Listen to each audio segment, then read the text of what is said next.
We are here at another Lake Norman Chamber Gala event, and like every event, we always get a chance to meet some special people, and in this case, it is Dan Bishop. Dan, thank you so much for being here, sir. I'm delighted to be with you. Can you tell us just a little bit about what chambers mean to you and your relationship of business communities? Well, you know, the Lake Norman Chamber in particular has always been very strong.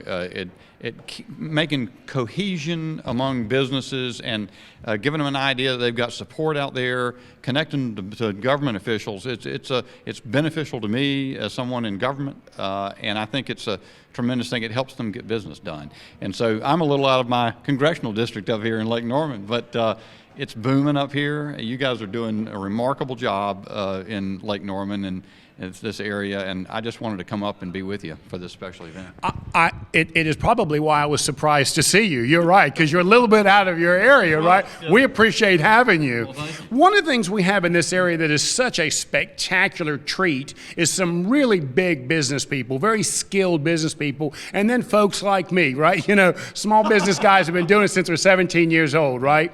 It is that combination and being able to help make choices and decisions for both of us that has made this area successful. You see that same thing at your level in government. Can you talk about that? Because sometimes there is a divergence between small business and big business, and you got to come up with some kind of resolution. Can you talk about that? I think you're absolutely right. You know, small businesses are the engine of the economy, but the leadership provided by big enterprises is indispensable.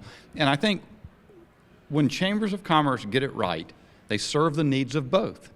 And sometimes you see it slipping one way or the other too much, where if the chamber's serving only big businesses, small businesses don't feel like a part of it. But when you got the balance right, it really is a magical thing. And I think that's been the case for Lake Norman for many, many years.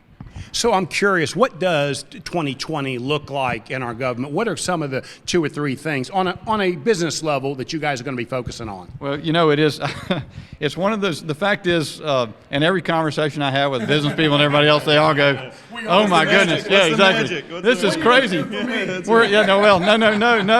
but I mean, we recognize that we live in this divided time and our politics are maybe more fraught than ever.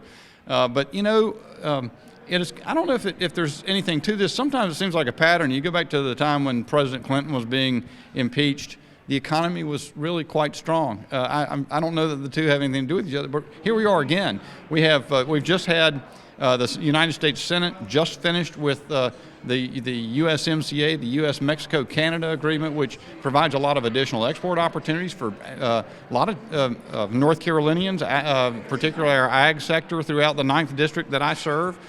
Biggest market for export of corn is Mexico. They have new opportunities. The president just signed the Phase 1 agreement with China, which will provide a lot of relief to farmers in particular across the United States.